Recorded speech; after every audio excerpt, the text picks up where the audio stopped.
ആലുവയിലെ ഒരു സൂപ്പർ മാർക്കറ്റിൽ നിന്ന് വാങ്ങിയ മാസ ജ്യൂസിൽ ഒച്ച് കുടിച്ചുകൊണ്ടിരിക്കെ ജ്യൂസ് വരാതായതോടെ സ്ട്രോ എടുത്തപ്പോഴാണ് ഒച്ച് പുറത്തു ചാടിയത്. ടെട്രാപാക്ക് ജ്യൂസിൽ കാലാവധിയുള്ളതായി രേഖപ്പെടുത്തിയിട്ടുണ്ട്. വിവരങ്ങളുമായി കൊച്ചിയിൽ നിന്ന് ഷീന മാർട്ടിനുണ്ട്. ഷീന, എന്തൊക്കെയാണ് വിവരങ്ങൾ? ആരാണ് ഈ പരാതിക്കാരൻ?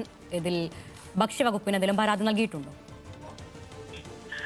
അരുണ്യ, വനിതാ ദിനത്തോടനുബന്ധിച്ച് ആലുവയിലെ ഒരു സ്വകാര്യ ബാങ്കിൽ പരിപാടിക്കായി വാങ്ങിയ മാസോ ജ്യൂസിലാണ് ഇത്തരത്തിലൊരു ഒച്ചിനെ കണ്ടെത്തിയിരിക്കുന്നത്. ബാങ്കിലെ പരിപാടി നടത്താൻ ഉദ്ദേശിച്ചിരുന്ന ലിജോ എന്ന വ്യക്തിയായിരുന്നു ഒരു സൂപ്പർ മാർക്കറ്റിൽ നിന്ന് ഈ ജ്യൂസ് വാങ്ങിയത്. ഈ ജ്യൂസ് വാങ്ങി ആദ്യം ടെട്രോ പാക്ക് പൊട്ടിച്ച് കുടിച്ചു തുടങ്ങിയപ്പോൾ ഒരു പകുതിയായി കഴിയുമ്പോൾ ജ്യൂസ് അതിൽ നിന്നും വരാതായി. ഇത്തരത്തിൽ അതിൽ നിന്നുള്ള സ്ട്രോ പുറത്തെടുത്ത് അതിനുശേഷം അത് തുറന്നു നോക്കിയപ്പോഴായിരുന്നു ആ പാക്കിൽ ഇത്തരത്തിൽ ഒച്ചിനെ കണ്ടത്. ഇതുമായി കൂടുതൽ പരാതിയുമായി പോകാനാണ് ഇവർ ഇപ്പോൾ ഉദ്ദേശിച്ചിരിക്കുന്നത്.